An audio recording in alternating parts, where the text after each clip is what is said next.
Assalamualaikum warahmatullahi wabarakatuh. Yang kami hormati dosen pembimbing mata kuliah dari perkembangan peserta didik. Perkenalkan, saya Ahmad Firdaus selaku pembuka dari presentasi kelompok 1 di kelas Y2B pada mata kuliah ini. Kami akan mempresentasikan mengenai hakikat dari perkembangan peserta didik. Baik, sebelum kita akan mulai mengenai penjelasan dari hakikat perkembangan peserta didik, perkenalkanlah kami dari kelompok 1 beranggotakan saya sendiri Ahmad Firdaus, kemudian ada rekan saya Ahmad Tulus Aji, kemudian ada Guntur Saputra, dan ada Muhammad Septian Lebriansyah. Baik, teman-teman sekalian, apa aja sih yang akan kita bahas di kelompok 1 ini? Materi yang akan kita bahas yaitu mengenai hakikat dari perkembangan peserta didik. Isinya adalah yaitu mengenai pengertian. Nah, kita akan belajar nih mengenai dari apa sih arti perkembangan, kemudian pertumbuhan, lalu bedanya apa dengan perkembangan serta pertumbuhan, serta sinkronisasi dengan hakikat perkembangan peserta didik itu sendiri. Kemudian di bagian kedua, nanti rekan kami akan membahas mengenai fase-fase perkembangan peserta didik. Kemudian ada rekan kami yang berikutnya lagi akan membahas mengenai persamaan dan perbedaan antara pertumbuhan dan perkembangan peserta didik. Serta di bagian terakhir, ternyata dalam perkembangan peserta didik pada hakikatnya nanti akan ada hukum-hukum perkembangan peserta didik itu sendiri. Baik, langsung saja kita akan mulai mengenai apa sih itu perkembangan. Nah, sepanjang sejarah hidup manusia itu kan dimulai dari ketika dia mulai berada di dalam kandungan hingga meninggal. Pasti akan mengalami banyak sekali perubahan-perubahan. Nah, baik secara bentuk fisik maupun kemampuan mental psikologisnya. Perubahan-perubahan tersebut terus berlangsung terjadi karena pertumbuhan dan perkembangan. Pertumbuhan dan perkembangan dalam kehidupan manusia itu ibarat sebagai dua sisi mata uang yang tidak saling terpisahkan, bahkan kadang disamakan dalam pengertiannya. Nah, secara umum pertumbuhan dan perkembangan dapat diartikan sebagai perubahan progresif dan terus-menerus. Dalam siklus hidup manusia, manusia pasti mengalami proses perkembangan baik segi fisik maupun psikologisnya. Misalnya dari seseorang yang tidak berdaya sampai menjadi seorang mahasiswa seperti kita ini. Dalam proses perkembangan jelas adanya perubahan-perubahan yang meliputi aspek fisik, intelektual, sosial, moral, bahasa, emosi, dan perasaan, minat, motivasi, kemudian sikap kepribadian, bakat dan kreativitas serta yang lainnya. Nah, sehingga perkembangan di sini bisa kita artikan sebagai perubahan-perubahan yang dialami individu ataupun organisme menuju ke tingkat kedewasaan atau kematangan yang berlangsung secara sistematis, progresif, berkesinambungan, baik menyangkut fisik maupun psikis. Nah, itu ya teman-teman sekalian mengenai dari pengertian dari perkembangan itu sendiri. Baik. Nah, di dalam perkembangan itu kita akan melihat dari ciri-ciri perkembangan. Yang pertama kita akan melihat bahwa perkembangan itu memiliki ciri-ciri yaitu bersifat sistematis. Nah, sistematis apa sih artinya? Sistematis artinya adalah saling ketergantungan antara bagian yang satu dengan bagian yang lain sehingga akan menjadi satu kesatuan yang harmonis. Nah, dalam proses perkembangan akan terjadi tahapan-tahapan perubahan yang saling berkaitan satu dengan yang lainnya. Dan apabila salah satu tahapan dihilangkan, maka tidak akan terjadi suatu perkembangan. Contoh pada prinsip sistematis ini adalah yaitu seperti kemampuan berjalan anak. Nah, anak akan berjalan diiringi dengan matangnya otot-otot pada kakinya dan keinginan untuk melangkahkan kakinya. Kemudian remaja juga akan semakin tumbuh berkembang seiring dengan kematangan dari organ-organ fisiknya. Nah, itu dari pengertian secara sistematis. Jadi sistematis selalu bergantung antara bagian satu dengan bagian yang lainnya. Kemudian yang kedua adalah ciri-ciri perkembangannya bersifat progresif. Nah, progresif berarti perubahan yang terjadi bersifat maju, progresif, meningkat, mendalam, kemudian bisa juga secara meluas, baik secara kuantitatif, fisik, maupun secara kualitatif atau psikisnya. Berarti perkembangan menunjukkan pada suatu proses ke arah yang lebih sempurna, seiring dengan bertambahnya umur manusia. Contohnya adalah prinsip seperti perubahan anak dari kecil menjadi dewasa, serta perubahan pengetahuan dan kemampuan anak dari yang sederhana sampai menjadi ke arah yang lebih kompleksnya lagi. Nah, kalau anak-anak kan berarti ketika mulai dia mengenal huruf dan angka sampai pada kemampuan membaca, menulis hingga berhitung. Baik, itu ciri-ciri perkembangan yang kedua. Kemudian ciri perkembangan yang ketiga adalah dia bersifat berkesinambungan. Nah, berkesinambungan berarti perubahan pada bagian organisme ini selalu berlangsung secara beraturan dan berurutan. Tidak terjadi secara kebetulan ataupun dia lompat-lompat. Jadi dapat diartikan bahwa proses perubahan ini bersifat bertahap. Contohnya, untuk dapat berdiri, seorang anak terlebih dahulu harus menguasai tahapan perkembangan sebelumnya, yaitu dia mulai duduk, kemudian dia mulai merangkak. Oke, itulah ciri-ciri perkembangan dalam penjelasan kali ini. Yang 3 bagian sudah kita jelaskan, yaitu bersifat sistematis, progresif, berkesinambungan. Nah, prinsip atau pada pokoknya perkembangan, ada beberapa prinsip perkembangan, yaitu yang pertama, proses yang tidak pernah berhenti. Ya, perkembangan itu berarti selalu tidak selalu berproses menuju ke arah lebih berkembangnya lagi, lebih berfungsinya lagi, hingga seterusnya. Kemudian prinsip perkembangan berikutnya, semua aspek perkembangan saling mempengaruhi satu sama lain. Seperti yang tadi sudah dijelaskan, antara organ yang satu dengan organ yang lain saling berkesinambungan dalam proses berkembang. Kemudian yang ketiga, prinsip perkembangan sendiri mengikuti pola atau arah tertentu. Nah, kemudian terjadi pada tempat yang berlainan. Nah, misalnya otak mencapai ukuran yang sempurna pada usia 6-8 tahun. Oke, dari penjelasan yang tadi dan ada bagian terakhir, yaitu prinsip perkembangannya, setiap fase memiliki ciri khas pada proses perkembangannya. Dan semuanya tersebut harus melalui tahapan-tahapan waktu yang sudah ditentukan, hingga tercapailah proses perkembangan yang satu menuju ke proses perkembangan yang lainnya lagi. Nah, dari kesemua penjelasannya tadi, sehingga bisa kita simpulkan bahwa hakikat perkembangan peserta didik adalah serangkaian perubahan individu yang berlangsung secara teratur atau terarah dan bersifat tetap. Perubahan dari fungsi-fungsi jasmaniyah dan rohaniyah menuju ke tahap kematangan melalui pertumbuhan, pemasakan, dan belajar. Nah, begitu mengenai pengertian dari perkembangan hingga akhirnya menuju ke hakikat perkembangan sesuai dengan tema topik tugas kelompok 1 pada kali ini. Nah, berikutnya nanti akan dilanjutkan oleh rekan saya. Terima kasih. Oke, selanjutnya kita masuk ke fase-fase perkembangan. Yang pertama itu fase perkembangan secara umum.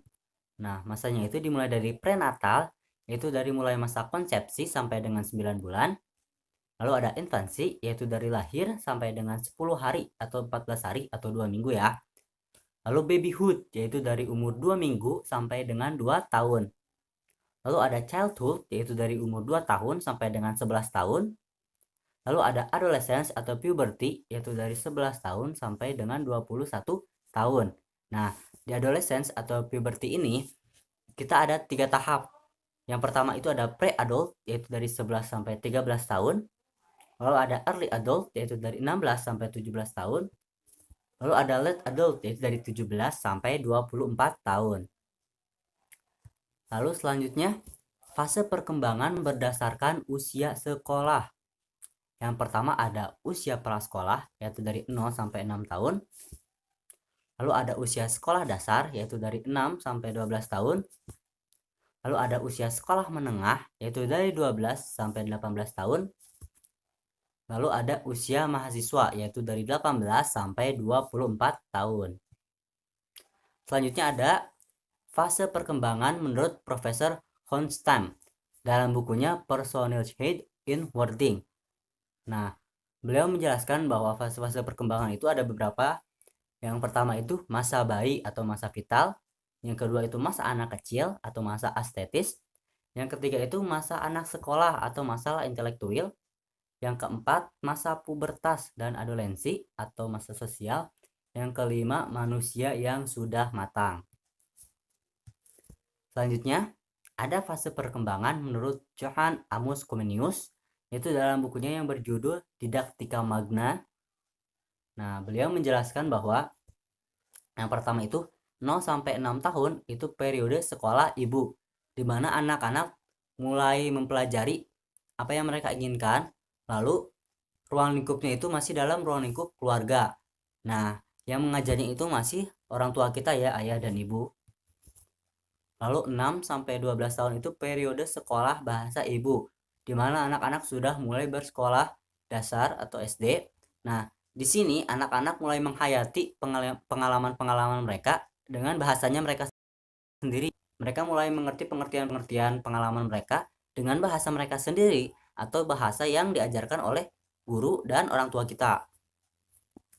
Lalu yang ketiga itu 12 sampai 18 tahun itu periode sekolah Latin. Kalau dilihat dari umurnya itu sudah masuk ke SMP sampai SMA ya. Di sini anak-anak mulai diajarkan tentang kebudayaan, di mana kita diajarkan untuk menjadi manusia yang lebih beradab atau untuk menjadi manusia yang lebih dewasa. Lalu ada 18 sampai 24 tahun itu periode universitas, di mana anak-anak telah menjadi orang yang dewasa tetapi belum terlalu banyak pengalaman. Jadi di masa ini mereka membutuhkan atau mereka mempelajari lebih banyak pengalaman untuk terjun ke masyarakat. Selanjutnya, perkembangan masa remaja. Yang pertama itu pengertian remaja menurut WHO. Nah, menurut WHO, remaja itu individu berkembang dari saat pertama kali ia menunjukkan tanda-tanda seksual sekunder sampai saat ia mencapai kematangan seksual. Yang kedua itu individu mengalami perkembangan psikologi dan pola identifikasi dari anak-anak menjadi dewasa. Yang ketiga itu terjadi peralihan dari ketergantungan sosial ekonomi yang penuh kepada keadaan yang relatif mandiri. Nah, selanjutnya ciri-ciri remaja. Yang pertama itu kegelisahan. Remaja biasanya memiliki banyak keinginan, tapi tidak semua dapat terpenuhi. Lalu ada pertentangan, terutama dengan orang tua, di mana kita di masa-masa remaja ini kita selalu berselisih dengan orang tua. Lalu ada ingin tahu atau mencoba segala hal yang belum diketahui, di mana masa-masa remaja ini kita selalu penasaran kan, apa yang kita ketahui itu apa sih intinya gitu. Jadi banyak mencoba hal yang belum kita ketahui. Nah, pasti ya remaja menyukai tantangan, menghayal atau berfantasi, menyukai aktivitas berkelompok. Di mana masa-masa remaja ini kita lebih membutuhkan teman. Kita tidak mau sendiri, kita lebih ingin bersosialisasi dengan orang banyak. Lalu kebutuhan remaja.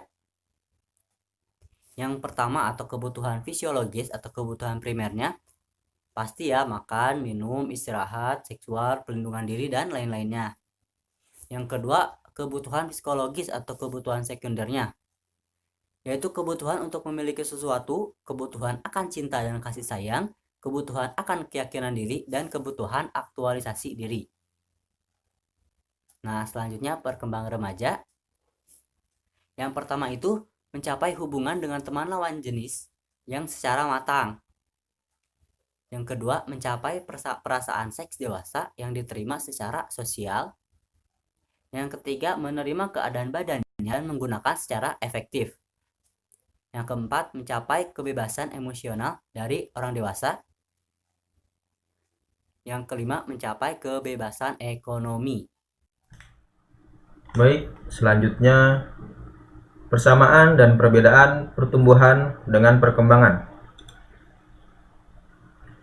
Perkembangan diartikan sebagai perubahan-perubahan yang dialami oleh individu atau organisme menuju tingkat kedewasaannya, yang berlangsung secara sistematis, progresif, dan berkesinambungan baik fisik maupun psikis.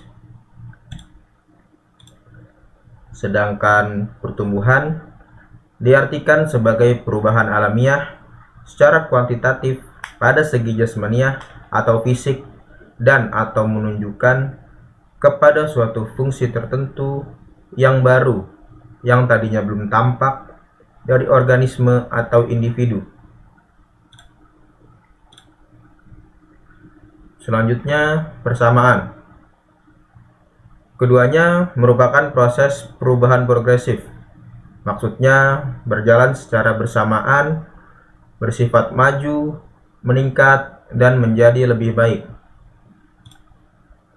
Sedangkan perbedaannya, yang pertama pada sifat perubahan. Pada pertumbuhan, perubahan bersifat kuantitatif.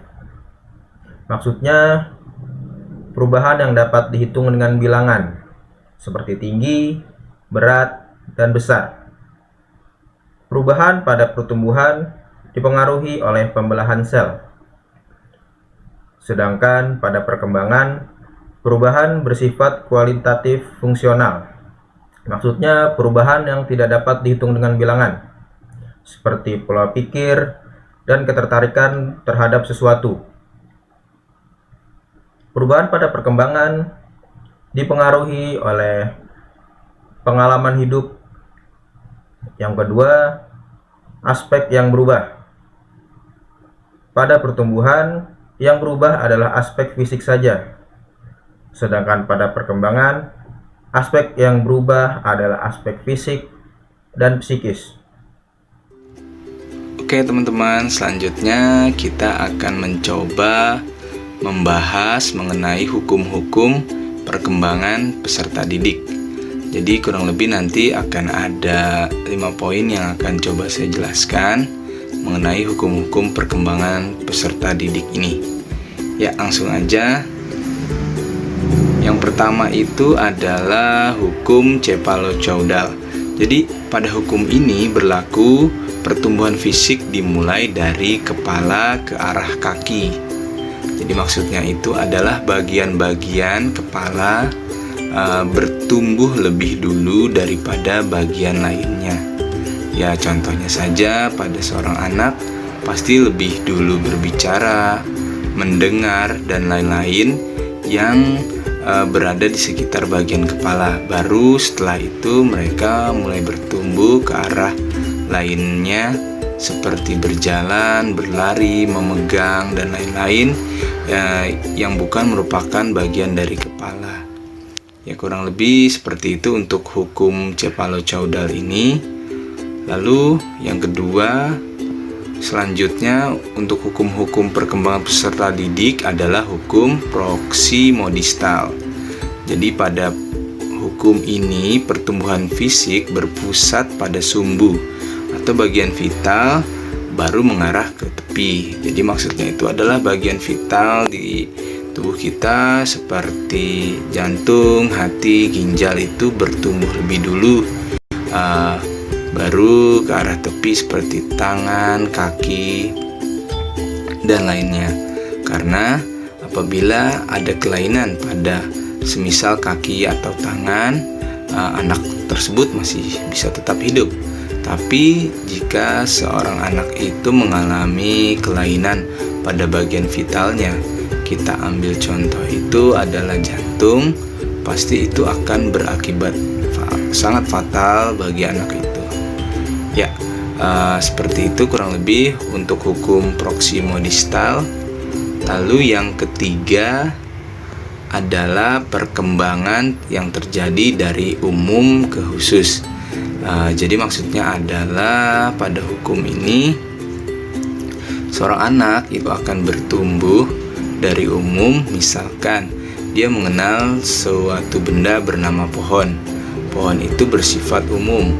Lalu kemudian seiring berjalannya waktu, anak tersebut pasti akan tahu ini perbedaannya pohon satu dengan yang lainnya, nama-nama pohon dan lebih detail lagi, dan itu akan menjadi lebih khusus. Jadi pada hukum ini yang dimaksud adalah anak tersebut tumbuh dari umum ke khusus, seperti itu teman-teman ya.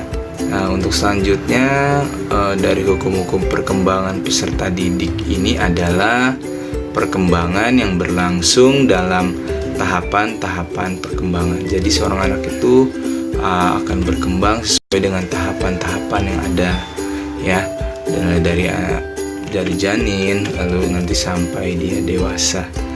Seperti itu untuk perkembangan yang berlangsung dalam tahapan ini. Lalu yang terakhir itu yang kelima adalah hukum tempo dan ritme perkembangan.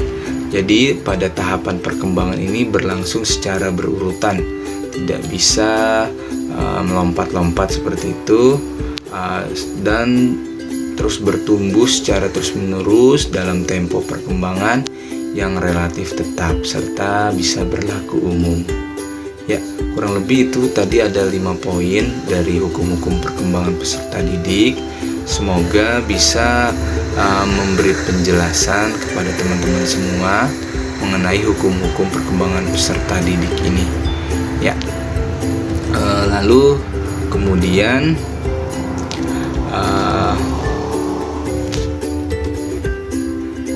untuk sumber dari video ini kami mencari dari beberapa sumber ya, yang diantaranya adalah ini Arifin Dia tahun 2016 untuk judulnya perkembangan peserta didik.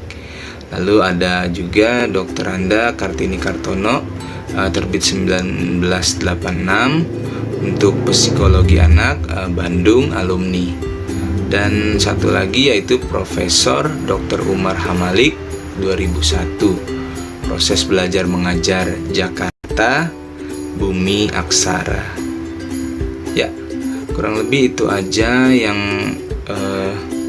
bisa saya sampaikan. Kami dari kelompok 1 berharap semoga video ini bisa membantu teman-teman semua lebih memahami untuk materi hakikat perkembangan peserta didik, dan semoga video ini juga bisa memudahkan teman-teman dalam menjadikan seorang anak itu harus tumbuh seperti apa, dan kita bisa juga menjelaskan pada rekan-rekan yang lainnya agar menjadi lebih baik lagi menjadi pengajar di masa depan. Oke, itu aja, sekian dari saya. Semoga next video kita bisa ketemu lagi. Terima kasih. Salam dari kelompok 1.